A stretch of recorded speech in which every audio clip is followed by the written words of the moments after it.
Alright, good afternoon, Year 12. Here I am, back in the world of No Man's Sky, with the back end of George Orwell's Politics in the English Language sitting in front of me. When I say back end, I mean most of the essay. We haven't got through that much. I think we've got more left to read than we've gotten through already, but that's okay. There's no reason we can't do this for a little while. I'm on my way over to the beautiful Earth-like planet we spotted, which I've now lost. Should be around here somewhere. Usually I've got a little planetary system map, but the message there is coming in, so maybe I'll start the message. While this is happening, I don't think anything's going to happen to me in my ship because it's like a cutscene, almost. Not a cutscene, I'm just in dialogue. I won't get ambushed by pirates, which is a very real threat in this game, but it's not going to happen right now, so I'll read. Orwell is now on about meaningless words.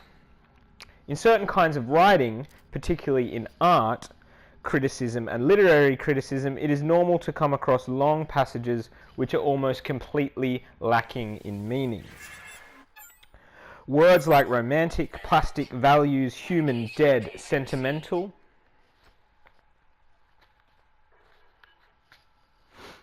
natural, vitality, as used in art criticism, are strictly meaningless, in the sense that they do not only point to they not only do not point to any discoverable object, but are hardly even expected to do so by the reader. I'm going to stop there and talk. We're going to head over to this planet, which fortunately is my next quest destination, as well as the planet we wanted to check out. I think it's the one. Let's have a look. It'll look a bit nicer on the other side of the rings. Yeah, there we are. So I'm going to zoom over there. But I want to stop there because I disagree with what Orwell just said. We've got pirates. I'm going to pay him off. I don't have enough money. They're going to be angry. This could be a problem. Alright, I disagree with the point of values, because I think values is a meaningful word. We get you guys to talk about values a lot in English, in high school English, because this is something that helps us understand purpose in a narrative, for example. What are the values of the person who has written this piece, and how does that affect, the messages they're conveying? And Orwell's a great example. We can't understand this without understanding Orwell's own values. I talked the other day about how he's a traditional Stoic Brit. He values the traditional lifestyle, and that comes through. He doesn't value ideology ahead of, originality of ideas. He doesn't follow the party line. He wants people to think clearly.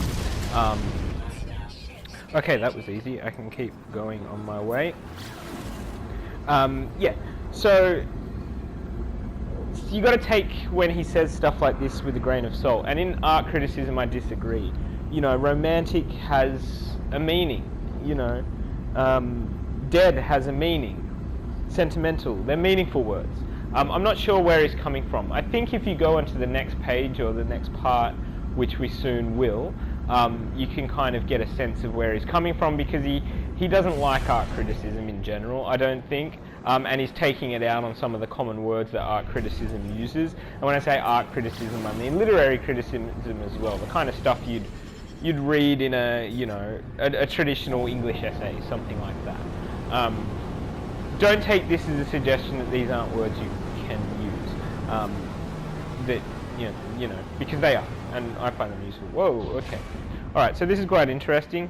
We've got a tough landing there. The planet looks, kind of cool. There's like a green-grey atmosphere.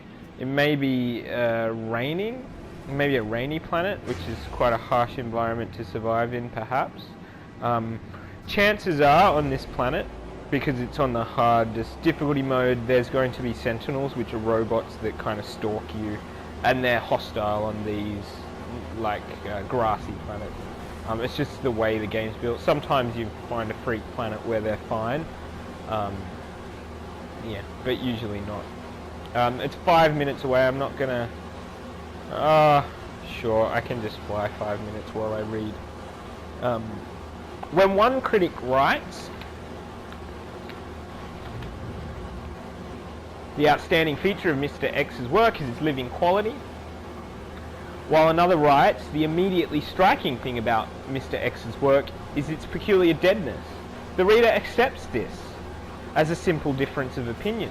If words like black and white were involved instead the jargon of the jargon words dead and living, he would see at once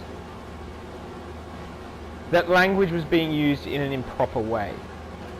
And that's I don't think there's any situation where two critics would be so different of opinion that one would call it, peculiar deadness and another would say living quality. I mean, what he's getting at is in art criticism you can get away with saying some bullcrap, basically.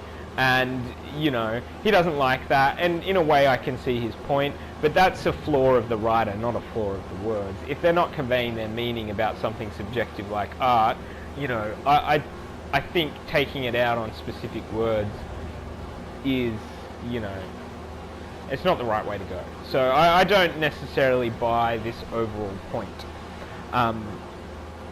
Many political words are similarly abused. The word fascism has now no meaning except insofar as it signifies something not desirable.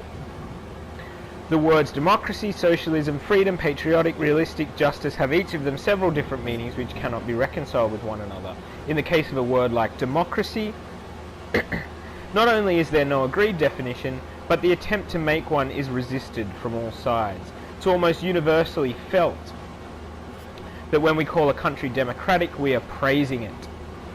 Consequently, the defenders of every kind of regime claim that it is a democracy and fear that they might have to stop using the word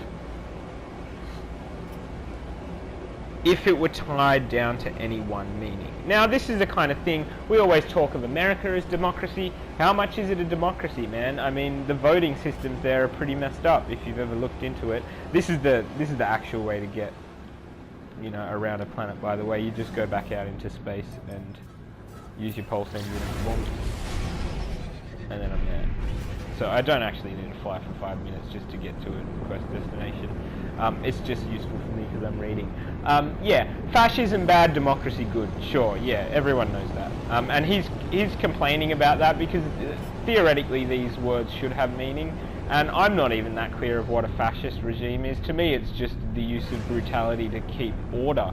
Maybe that's what he agreed with. Maybe not.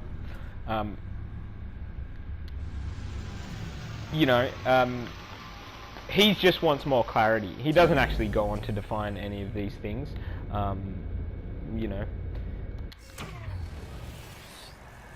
He just says the meaning's unclear. Okay, hostile sentinels. This is a problem. See, that thing's gonna come and get me. So I gotta stay away from it. I can always run away from it and leap away from it.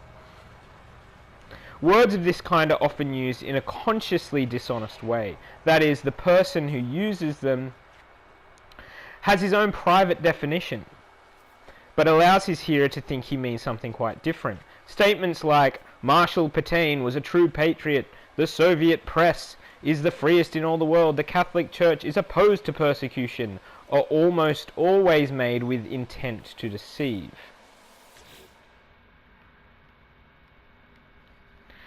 Sparking wires of the machine generate a signal, etc., etc., decipher signal.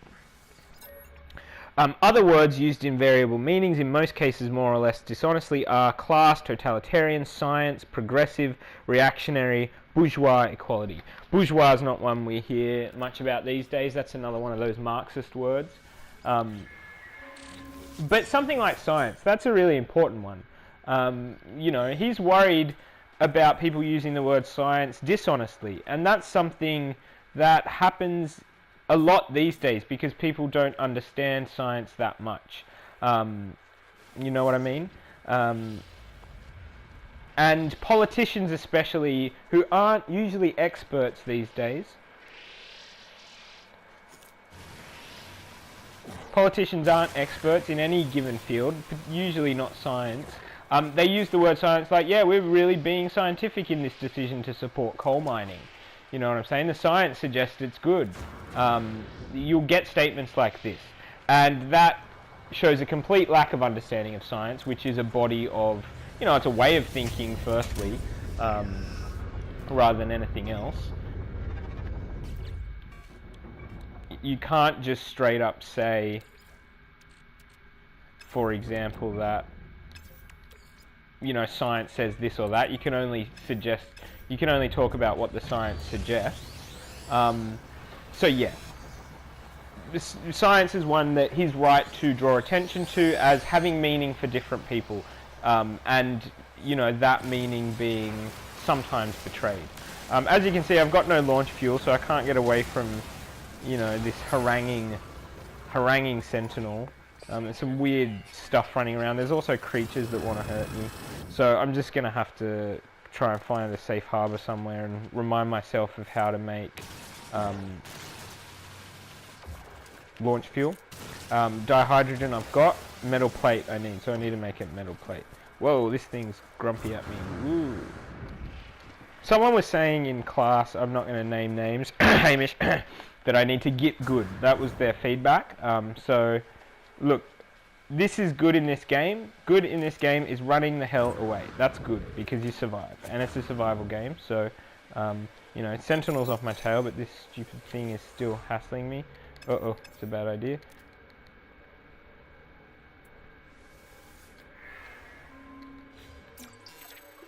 Yeah, be clear with your language when you're writing. Constantly the refrain of this essay, because it can mess politics up if people are not, and people accept a hazy, blurry definition of what it means to appeal to science. You know what I'm saying? That's a big problem. This is a really great planet. It's really, nice to look at. I keep getting smashed by these plants. I feel like that creature's still chasing me. The sentinels may or may not be. So it's still. Oh, whoa, whoa, whoa, whoa, whoa, whoa, whoa! Nothing to see here. No, all good. All right. Where were we? Where were we? Example. Comfort's catholicity of perception and image, strangely Whitnam-esque in range, almost the exact opposite in aesthetic. Compulsion continues to evoke that trembling atmospheric accumulative hinting, blah, blah, blah, blah, blah. It's a crap excerpt from Poetry Quarterly, and it is genuinely bad. And I think of all the excerpts he provides, he listed a bunch of them before. They're kind of purposeless examples. This one's a purposeful example, and it's really bad, and you can see exactly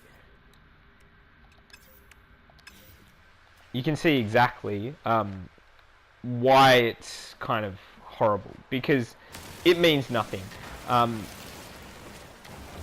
That's all I really can say about that. It means nothing. If you read it, it clearly means nothing. Now that I've made this catalogue of swindles and perversions, I like that. I'm going to make the point at some point that Orwell's humorless, that he has no sense of humour or wit whatsoever, despite all his parody and irony. He's just not funny. He can't make a joke or take one.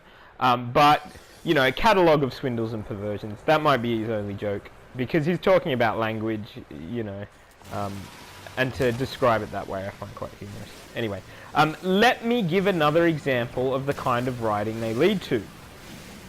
This time it must be, of its nature, an imaginary one. I'm going to translate a passage of good English into modern English of the worst sort. Here is a well-known verse. Okay, yeah, forget the well-known verse,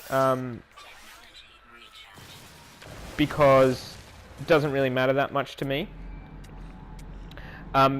Basically, the biblical verse, or the, I'm not sure if it's biblical, maybe it's just traditional, classical verse, makes its philosophical point using imagery, and he makes up one which is purposefully overwritten and has no imagery, and then he goes on to say, look at my bad example that I wrote. See how the well-written one is better than the bad-written one? It's not very subtle. It's a kind of, it's a kind of exercise in futility. I think we can brush past it a little bit. You can see it's an example of his broader point of using more concrete language. The way he phrases what's happening is useful to you. I'm going to skip down a couple of paragraphs. No modern writer of the kind I am discussing, no one capable of using phrases like objective consideration of contemporary phenomena, would ever tabulate his thoughts in that precise and detailed way. Okay, tabulate itself, he's falling for his own tricks. But the next phrase is really important. The whole tendency of modern prose is away from concreteness. The whole tendency of modern prose is away from concreteness. Again, why are we talking about this stuff? It's so that you can reflect on this in context of your own writing. And if you make the point that you have tried to tend towards concreteness rather than away from, that's going to help you. It's going to be a clear connection between your writing and Orwell. His whole point is to urge you to tend towards concreteness. So please, yes, take that on board. If you need to quote it in your reflection, do so. It's a good point. And what does he mean by toward concreteness? By creating imagery like that first passage does. It talks about the battle to the strong, neither yet bread to the wise. Okay, I'm getting shot up and eaten, etc., etc. So let's get the hell out of here. Metal plate, yes. Starship launch fuel, yes. Stick it in here, yes. I can take off, yeah. Sun is setting. The place is nice. I might find something else to do here. But as I say, nor yet riches to men of understanding, nor yet favour to men of skill, but time and chance happeneth to all. It's evoking, concrete concepts, like a man of skill, bread to the wise, etc. Not everyone gets what they want is the point of that little passage, and the prior version evokes it concretely. I'm going to move on. And when I say move on, I'm going to skip all this stuff, analysing the syllables of the Greek, etc., etc. And we're going to go all the way down to the next paragraph, which starts with, as I have tried to show, modern writing, at its worst, does not consist in picking out words for the sake of their meaning, and inventing images in order to make the meaning clearer. It consists in gumming together long strips of words which have already been said in order by someone else, and making the results presentable by sheer humbug. The attraction of this way of writing is that it is easy. Ditch the compulsion, guys, to write the easy phrase, to just dump it down because it's cobbled together from something that works in other contexts, and it's a phrase you've used before since year 9 and it seems to get the job done, so you keep using it. Avoid that. Avoid the easiness. It is easier, even quicker, once you have the habit to say, in my opinion, it is not a unjustifiable assumption than that, to say, I think. In what way does Orwell believe it's harder to just say, I think? Because you just get used to a wordy flow when you're writing. You get used to that kind of word padding mentality, where you're going to say something in what seems to be, be an intelligent mode, but it's actually just an overwrought mode. And a lot of the times, you'll make a fool of yourself because you'll say something that could have been said much, much more concisely. And in a unit like the craft of writing, it's about making sure you don't make those errors, that you're saying everything in a fairly, or at least a, particularly concise manner. Alright, here's a landing pad. These things are good because I can just explore around, and I don't need to use launch fuel. I can just land and take off again. Usually there's some kind of little, not a side quest, but a landscape feature around these. This one looks like it's a manufacturing facility, maybe, where you can get plans for crafting materials, stuff like that. Or is it locked or is it open? That's the question. It is locked. Yeah, I'm not going to bother because you get all the sentinels on your tail. They come and hassle you. There's a cave up there I might check out. I need copper. I need to mine copper, but I need a terrain manipulator to do that. So let me just go collect some bare essential stuff like oxygen. If you use ready-made phrases, you not only don't have to hunt about for words, you also don't have to bother with the rhythms of your sentences. Ready-made phrases rather than bespoke language, you don't need to worry about how your sentence sounds. It doesn't have to have the rhythm. Rhythm's really important. It's one of those subliminal things about language. You don't realize how important it is until, you look at Shakespeare and you go, whoa, how much iambic pentameter does he write, and yet how cool does it sound, and how easily does it flow? You know what I'm saying? So if you know what I'm saying. That's an example. It's got a flow to it. It's got a bit of a rhythm. You use that phrase without thinking of it because it sounds good.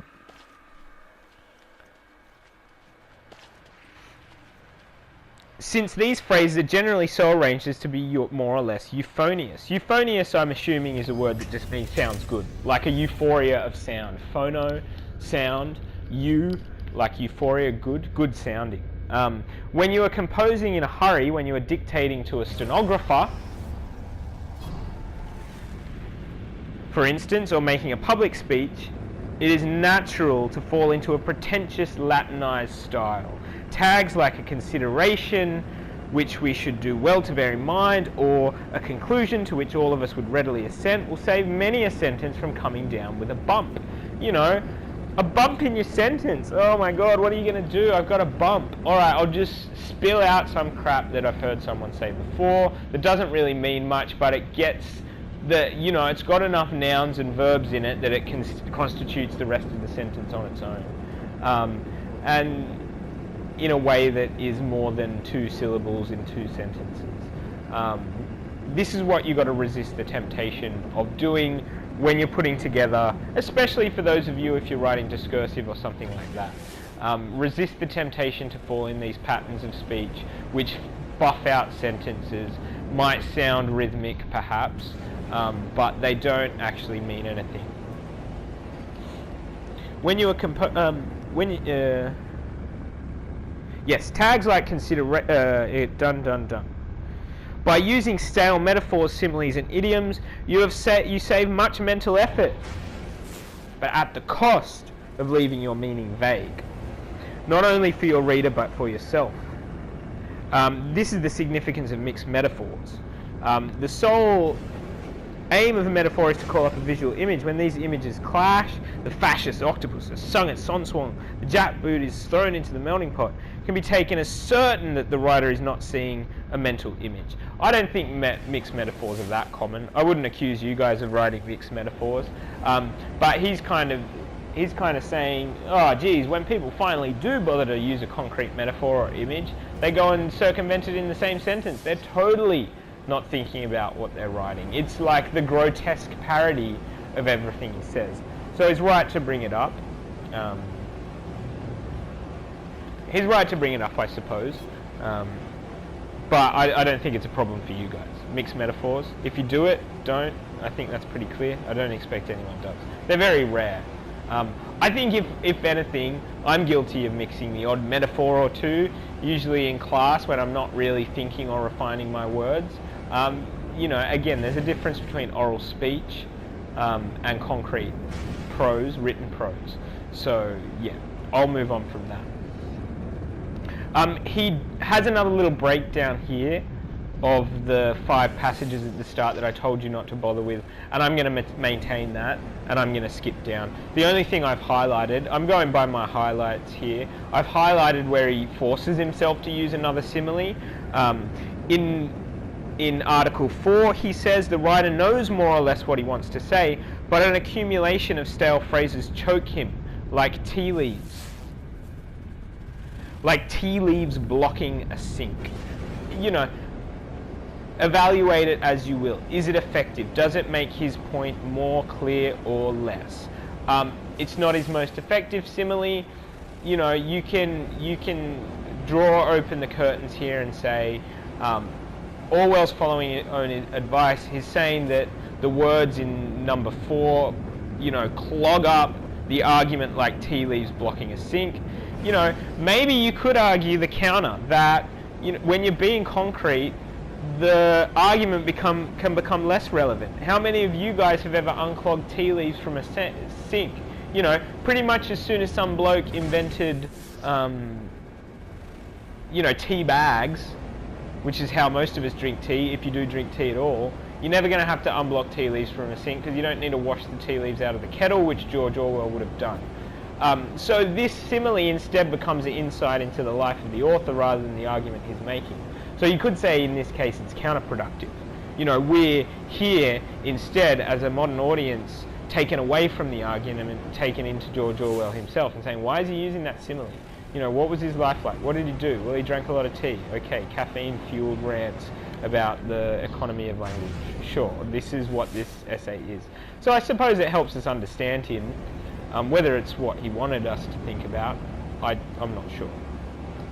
I'm going to skip down to the bit that starts a scrupulous writer. Then I'm going to talk about that a bit. And then I get the feeling maybe you know, we're approaching the limit of where my upload will take too long.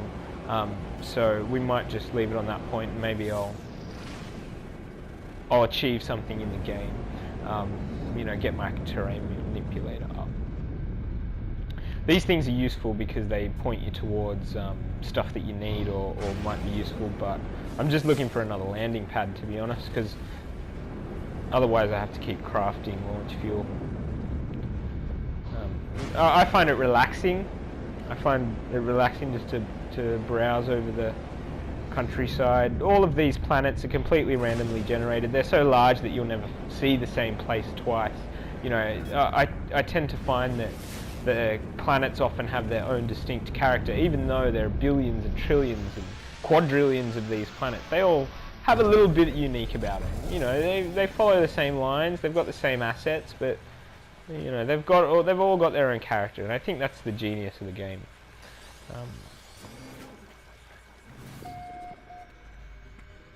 Okay, I'm going to skip down to the bit that says, a scrupulous writer. A scrupulous writer, in every sentence that he writes, will ask himself at least 4 questions thus. And these are good questions for you to ask yourself. You know, this is where you guys stop and take the note. This is where you guys think about your reflection and your craft. And this is the kind of stuff we want you to be picking up on. These 4 questions. What am I trying to say? What words will express it? What image or idiom will make it clearer? Is this image fresh enough to have an effect? You know, what am I trying to say? What's the point? What are you getting to in all this? You know, this is a hard one sometimes for you to ask, because what you're trying to say is the thing that will get you an A, or the thing that will get you a good mark, you know. But writing doesn't work like that. Even though we're marking it, even though we're looking for criteria, you know, part of that is seeing that you have a purpose that's beyond just the task itself. You know, and especially with the craft of writing, where you've got a huge scope to write about anything you want, you've got to find that. Oh, I got the maths puzzle wrong, because I'm not thinking. I'm thinking about the other thing. You've got a huge scope to write about whatever you want. So you've got to have some purpose or ambition behind having something to say. You've got to want to express something. You know, if you don't, then it's a losing battle. You're already fighting a losing battle, because that's not how writing works. You know, what image or idiom will make it clearer? I don't know why he uses the word idiom there. Idiom is kind of like a saying, but image is important. You know, how can I create a concrete image in the reader's mind that will play this out for them, so that they can see how it works in concrete state of affairs. is this image fresh enough to have an effect, or is this an image that the reader's seen 1,000 times before? You know what I mean? Have you read it for yourself? All right, guys, I'm going to wrap this up here. I think the 4 questions, what am I trying to say? What words will express it? What image or idiom will make it clearer? Is this image fresh enough to have an effect? I think that should be self-explanatory based on what we've gone over so far. It's all about the concrete. It's all about, you know, not using the worn phrase, using a new one. I just skipped ahead a little bit. I got my my terrain manipulator going. Here. Took a little while for the thing to refine, and it was a bit weird. So hopefully I can edit out the interim period. My terrain manipulator lets me alter the earth, so I can do base building. It also lets me mine copper, which is over there. I'm going to go head off and get next time. Yeah, and if you guys are enjoying this, I'm happy to carry on. You know, I'm having fun while it lasts. So, yeah, adios.